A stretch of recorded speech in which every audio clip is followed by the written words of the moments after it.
Okay, we finished until this part on Thursday. So we know the strength and the weaknesses of the K-means. Now, yeah, we're trying to learn another way for the clustering. As mentioned here, the K-means algorithm is sensitive to outliers. So, if we have distance, if the distance is too far, it means, yeah, there might be outliers. So since an object with an extremely large value may substantially distort the distribution of the data. So let's say if I have one value which is 10 and then another value which is 1 million, then of course you cannot make a good clustering with this very big gap. There is another way. If we use k-means, we will always find the mean. We will always find the average of the values. But we can have an alternative. We call it K-Medoids. K-Medoids, instead of taking the mean value of the object, so we will use the Medoids. Sorry, maybe this is instead of taking the mean value of the object in a cluster as a reference point, we will take the Medoids, which is the object itself. So we are not calculating the mean, but we are calculating the object. What is the meaning by the object?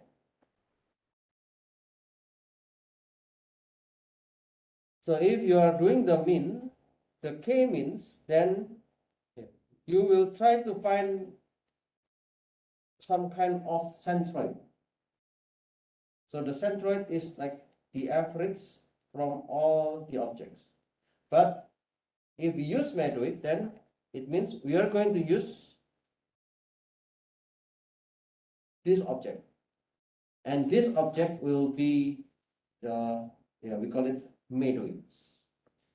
So the distance will be from every of the, this one is from this one. We will check the distance from this one. So if we use this one as the Medoids, then we will check the distance from each of the object to that particular object.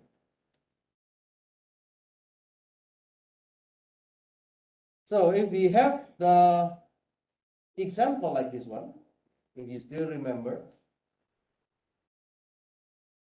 we have n equals to 5 and we have the k equals to 2. So I want to make 2 clusters. Then the idea is I will select 2 objects. The first object is 3 and the second object is 1. And then I will measure the distance. So I will measure the distance of this one and I will measure the distance of this one. And then I will check again the sum of square error, the same with what we did last time. And then after we have the SSE or the sum square error, so we will check with another iteration.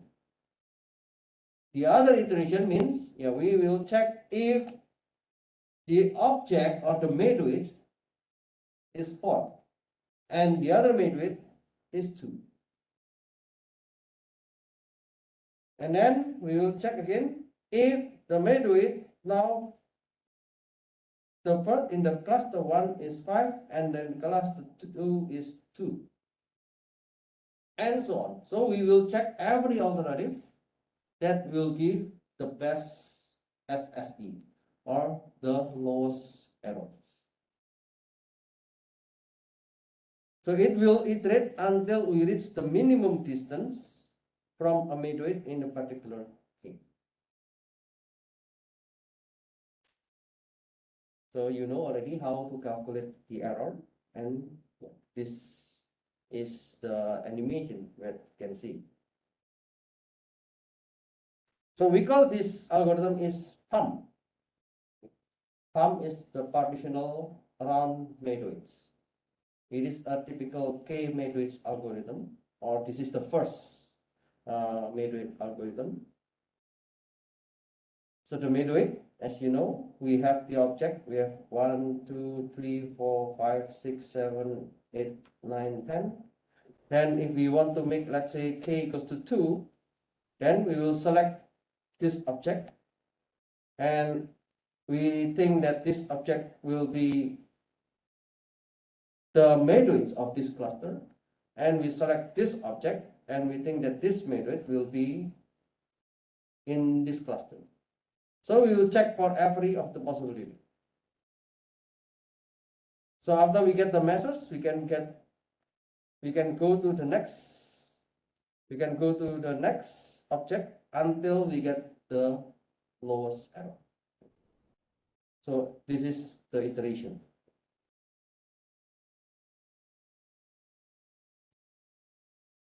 The K-Medoids clustering, it means we want to find the representative objects. We want to find the Medoids in the cluster. So the term is the partitioning around Medoids. It was found in 1987. It starts from an initial set of Medoids and iteratively replace one of the Medoids by one of the non-Medoids if it improves the total distance of the resulting clustering. So we will do iteratively until it improves the total distance. So it means if we can get the lowest error, then that is the best one. PUM, which is the partitioning around Medoids, works effectively for small data set, but does not scale well for large data set. Because, as you know, it will calculate for every of the object. So if the data is very huge, then you can see the complexity. So if you have like 1 million data, then we will compute 1 million times, or there might be 1 million iteration. So there are some other improvement from this algorithm. We call it Clara. So we do the sampling. Instead of using all the Medoids, so we select some samples. If it is nearby the other objects, then we skip. Or clearance, we call it, this is randomized resampling. So the idea is also the same, using sampling. So they have different way of sampling approach. I think I will not discuss about this one. If you have interest to learn about this one, you can check the word Clara or Clarence. Okay, so what is the difference between K-means and K-Medoids?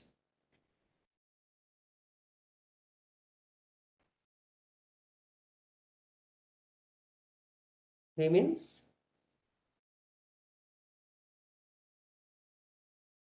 we try to find the centroid. The centroid means the center point of several objects. So the mean, it means here we want to find the center point. If the K-Medoids,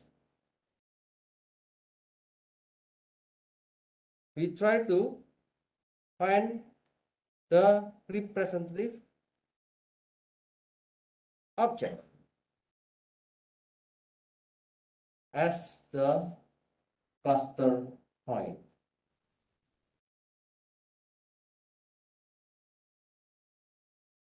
or yeah, we can call it as the central point.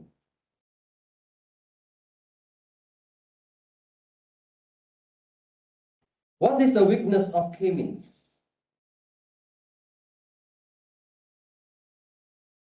Okay, there are several weaknesses. K-means work only in the numerical data or continuous data, and then we need to determine the K, and then it is sensitive to outliers and does not work for non-convexive.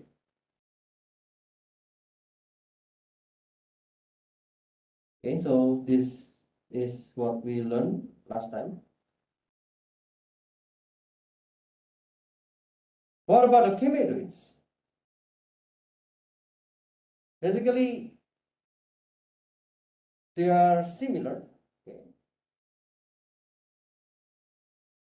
It is for numerical or continuous data. And we need to determine the K. But people said that it is better than K-means in terms of the sensitivity to the outliers, because they try to find the representative object.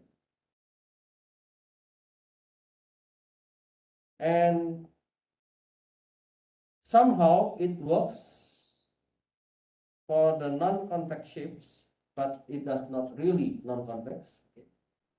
And the other weaknesses is it is too complex for large data set. So K-Medoids is good only for the small data set.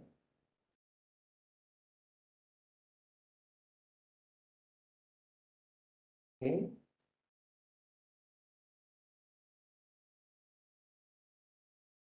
So the next clustering that we can learn is the hierarchical methods. The partitioning is to group based on the distance. The hierarchical is also based on the distance, but yeah, we will see how the difference between partitioning and the hierarchical. We call it hierarchy. So first we need to create the distance matrix. You still remember distance matrix? In chapter 4, maybe, we learned about the similarity and dissimilarity.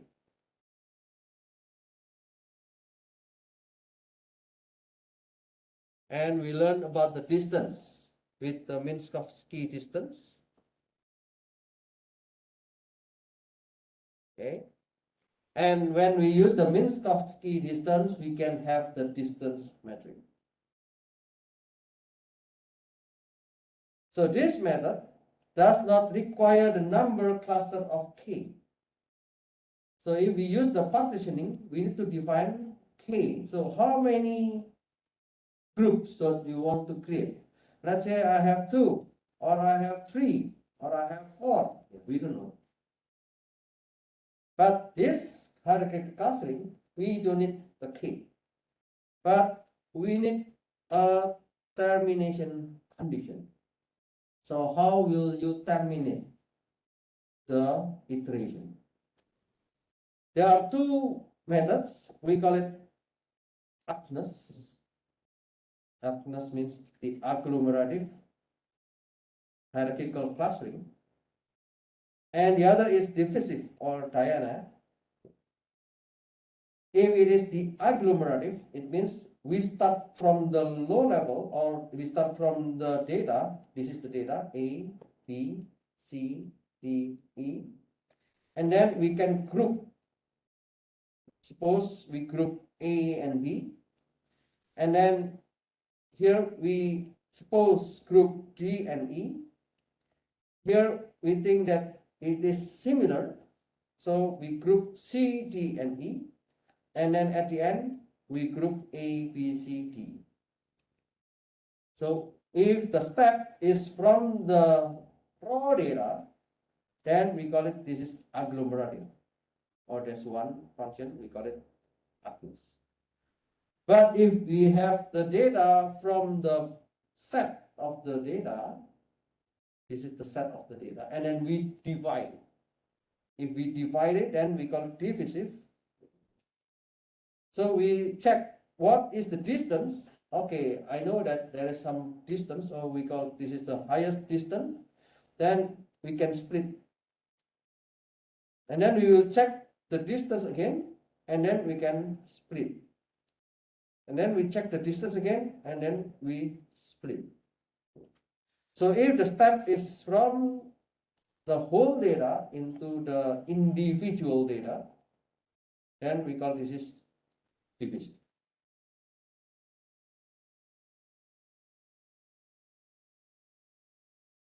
AGNES means the agglomerative nesting. It was introduced in 1990, and then the first time it was implemented in the statistical package. We call it S plus. So if you know R, the R is basically the extension of the S. S, and then it was extended to S plus, and then now it becomes R. And the idea is to use the single link method. We will learn later what is single link, and we use the dissimilarity matrix. And it merges nodes that have the least dissimilarity. The least means the smallest distance.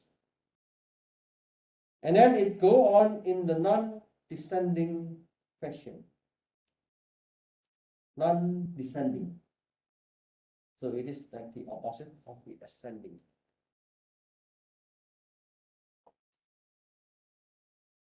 And eventually, all nodes belong to the same cluster. So if everything is already in the same cluster, then we stop.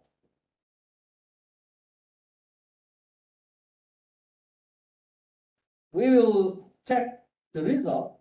Then the result is dendrogram. Dendrogram shows how clusters are merged. So we can decompose the data object into several levels of nested partitioning. We call it, this is a tree of clusters. So if you already learned about decision tree, we have another kind of tree. We call it, this is tree of clusters. And most people mention it as dendrogram. So this is the example of the dendrogram. A clustering of the data objects is obtained by cutting the dendrogram at the desired level. Then its connected components form a cluster. What does it mean?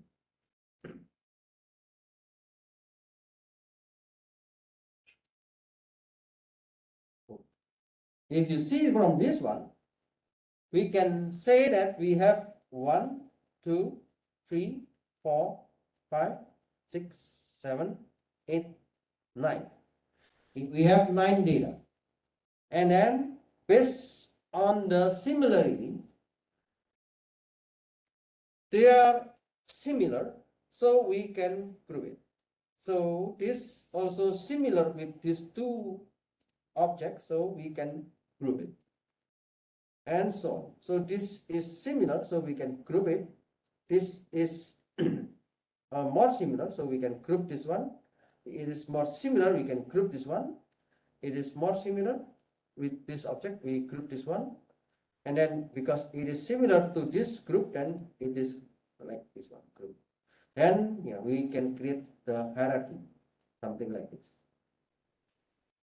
So let's say I want to make 3 groups. Then how can I make 3 groups? So I can just split this one. This is the first group. This is the second group. And then this is the third group. Then 1, 2, and 3. How if I want to create 4 groups? Then you can just make another different cutting point. You can cut here. So this is the cluster number 1. This is the cluster number 2. This is cluster number 3, which is alone. And this is cluster number 4. So we just cut the dendrogram. Okay, that's the meaning by cutting. It depends how many groups that you want to create, and we can just cut it. So another way to create the dendrogram is called as Diana or divisive analysis. It was introduced by the same people, Kaufman and Russo, in 1990, and it also has been implemented in the S class. As you might know from the picture, it is the inverse order of AGNES. If AGNES is from the bottom, from the individual data, and then you make a group like this one, the Diana is the inverse. Eventually, its node forms a cluster on its own. So eventually, the data will be individual.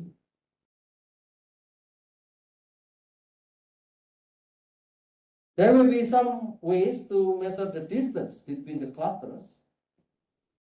We call it single link. As you know, the single link, this one, single link method. What is the meaning by single link? The single link means I want to check the smallest distance between an element in one cluster and an element in the other. So the distance between Ki, Kj is the minimum of every of the element. If we use complete link, it means we have to check the largest distance. Maybe if I look at this picture, this is the smallest distance. So if it is smallest distance, then we can make it group. Maybe sorry, not this one. Here is smaller. Then we can make a group. This one is smaller. Then we can make it a group. This one is small. The distance is small, so we can make it a group. So after all of them are in the group, then we can select the longer distance, because this green color and the blue color has longer distance. So yeah, we can see later it will be grouped like this one.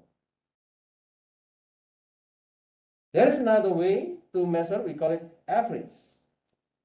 We want to get the average distance.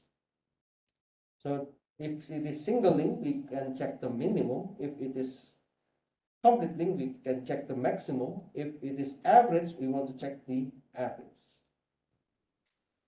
We can use also centroid. I think you know, if it is centroid, means it is the distance between the centroids of two clusters. So we can check the center point of two clusters. Or we can also use the Medoid. So you already learned the previous one. If it is Medoid, it means we want to see the distance between the Medoids of two clusters. So we select any objects, or we select the representative object of their clusters. So Medoid is a chosen centrally located object in the clusters. So if I cannot find the center point of this cluster, I can select maybe this one, because it is located in the center. for this blue color, maybe I can check this one because it is located in the center.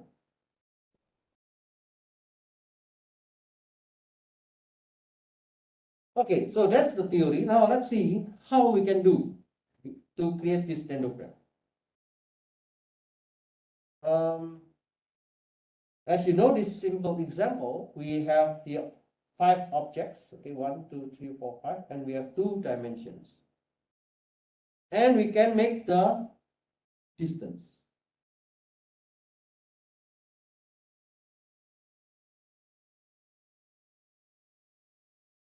For the simplicity, okay, maybe you know, if you use the sum of square distance, you already learn if you have the h equal to 1, then it is Manhattan.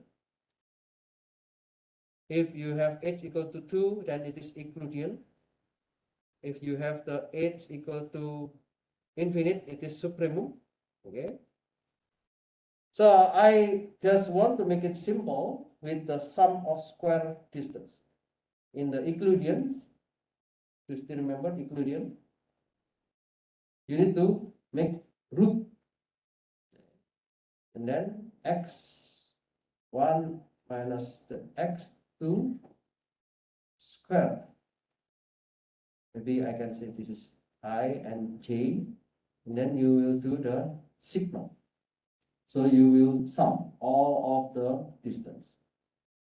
If it is sum of square distance, I don't care with the square root. I just care about this one. So for example, I want to see the distance between 1 and 2. What is the distance between 1 and 2? I can have the value 0.7 minus 1, and then I do the square. And then plus the 0.0 minus 0.4, and then I do the square. So the result will be 0.09 plus 0.16, and the distance between 1 and 2 is 0.21. And we can put here, and we can put it here. Okay. So the remaining of the distance, you can calculate it with the sum of square distance.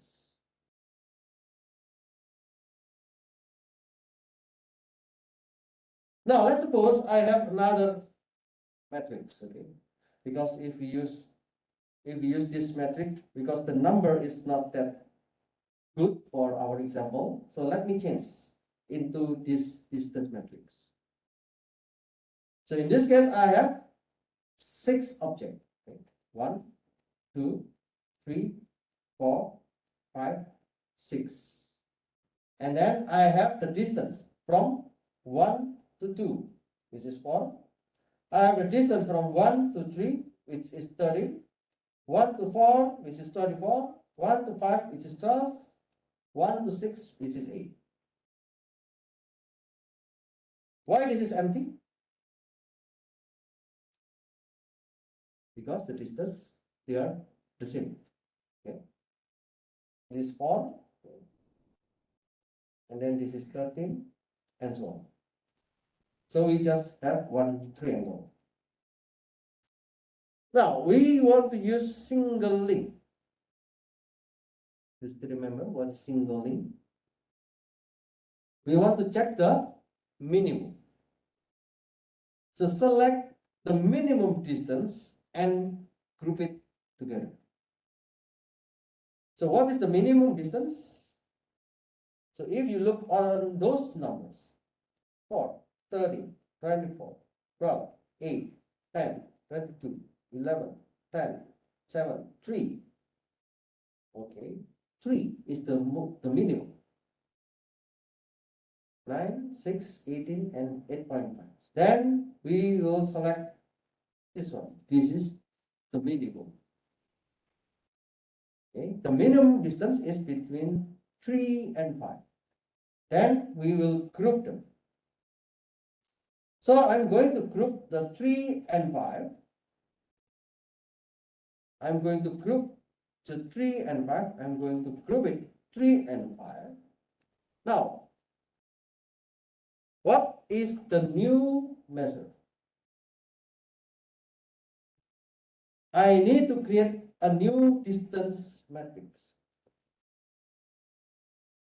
So this is a new distance matrix. And the node now is a combination between 3 and 5. This is 3 and 1 and 2. What is the distance? We can still have 4.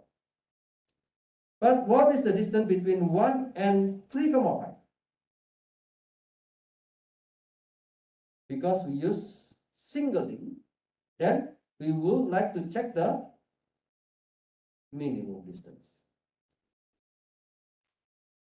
We want to check the minimum.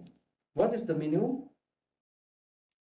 We will check 1 and 3, and then we want to check 1 and 5. What is the distance between 1 and 3? 1 and 3. We have 30. What is the distance between 1 and 5? We have 12. So what is the minimum between D13 and D15? We know that 12 is the minimum between the two numbers. So we put this 12 here. So we call this is using the singling. We want to check the minimum. Now, what about the distance between 2 and 3, 5? Again, we will check the D2, 3. The distance 2, 3 is 10. And then we also need to check the distance between 2 and 5. 2 and 5 is 11. So what is the minimum? 10. So we put 10 here. So the distance between 2 and 3, 5 is 10. Okay, because the condition is singling. So we select the minimum.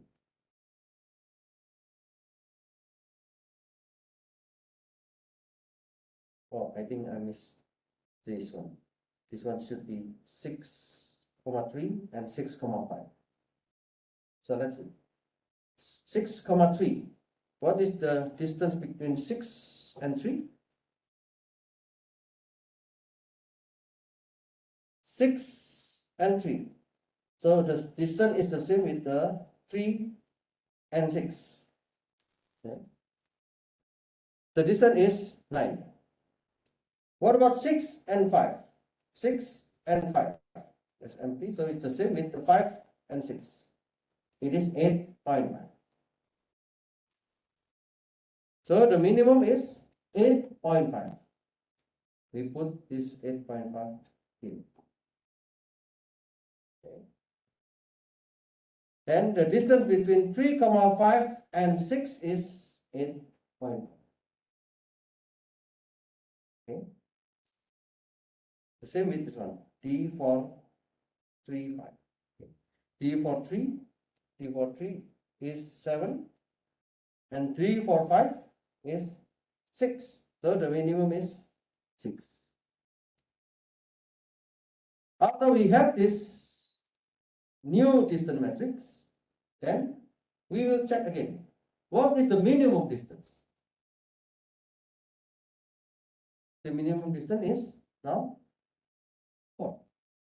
And we will group 1 and 2. We will group 1 and 2, and then we will create a new distance matrix. So the 1 and 2, we want to check the distance between 1 and 2 and 3, 5. We want to check the distance between 1, 2 and 4. we want to check the distance between 1, 2 and 6. So you can have something like this. If it is 1, 2 and 3, 5, we will check one by one. 1, 3, 1, 5, and then 2, 3, 2, 5.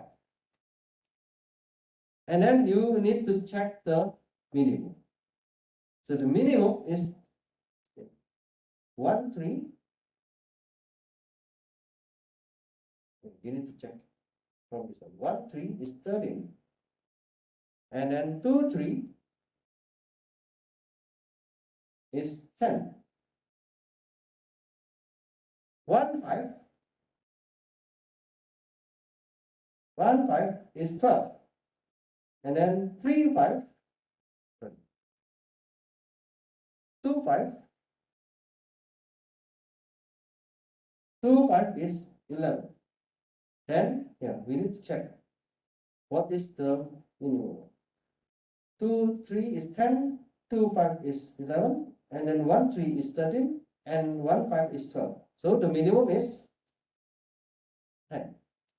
We choose 10 as the distance here. And so on. So we also can measure the D12,4, D12,6. So we get 22 for this one, and we get 8 for this one.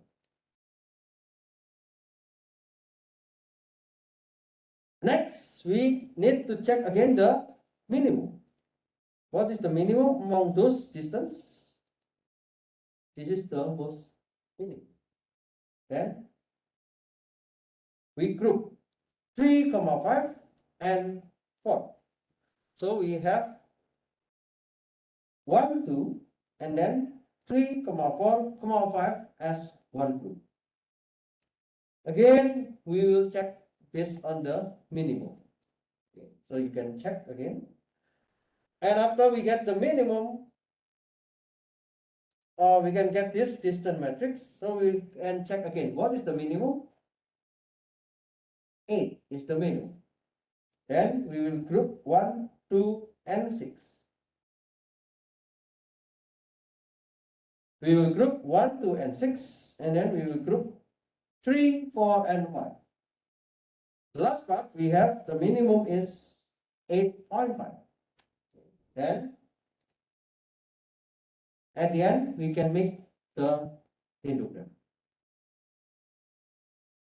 What is the meaning by this dendrogram? So this dendrogram represents the distance. If you look at the first part, okay, 3 and 5 has been grouped in the early one. What is the distance between 3 and 5?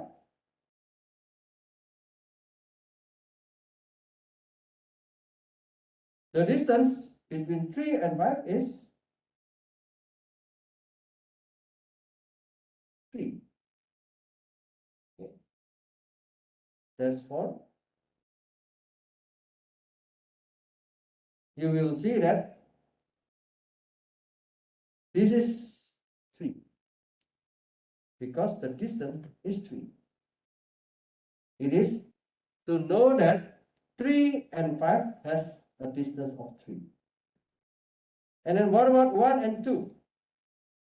1 and 2, it is located here. So we know that the distance between 1 and 2 is 4. And then we will check again. When we try to combine 3, 5, and 4, when we want to combine 3, 5, and 4, the distance is 6. So it is located in this point, 6. And then when we combine the 1, 2, and 6, it is in the distance of 8.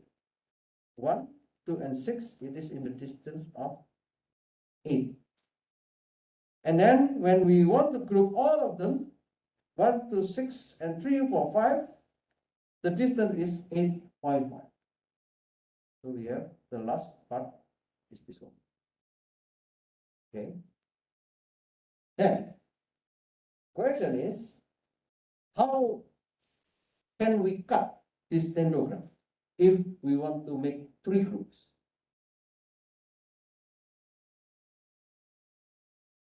If we want to make 3 groups, then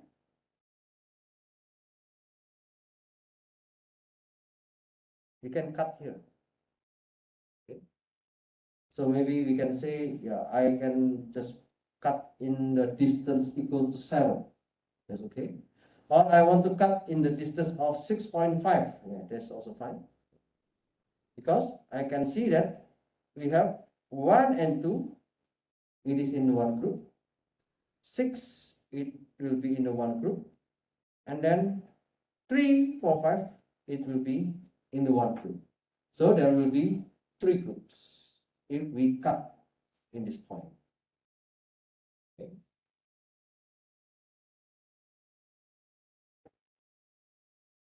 So that's another way if you want to make a different kind of hierarchical clusters. If you look at this one, I use the singling. So we use the minimum. But later on, yeah, if we go to the orange, there are some methods, not only singling, but we can use complete. So the complete, we use the maximum. So we select the maximum values. Or we can select the average. So the average means if we have like this one, we need to check the D1, D3, D2, D3, D1, D5, D2, D5. So we would like to check the average from all the distance, and the average will be the new distance in the matrix.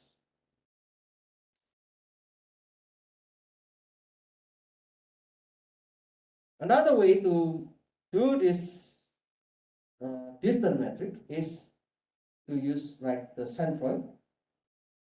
So we want to find the middle point. So let's say if we have like this one, 1, 3, 2, 3, 1, 5, 2, 5. So we want to find the centroid. We can find the middle point. Or we can find the radius. The radius means the square root of average distance from any point of the cluster to its centroid. So this radius is similar to what we learned in the K-Medoid. Or we can also calculate the diameter. The diameter means the square root of average mean square distance between all pairs of points in the clusters.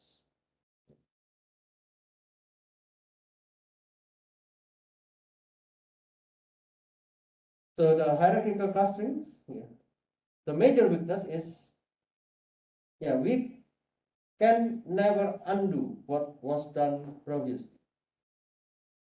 So once you select the minimum, then you will continue. And it do not scale well. The time complexity is O(n) power of 2, where n is the total number of checks. There are some extension. I think I will not discuss this algorithm. If you want to look at the birds and chameleon, you can check by yourself. Okay, explain briefly about the distance between clusters in hierarchical clustering. So I guess you know about the single link, complete link, average. So in single link, it means you need to select the minimum. If you complete link, you need to select the maximum. If it is average, you need to calculate the average. For the numerical data set, there are 3 measures for the cluster to the centroids. What are they?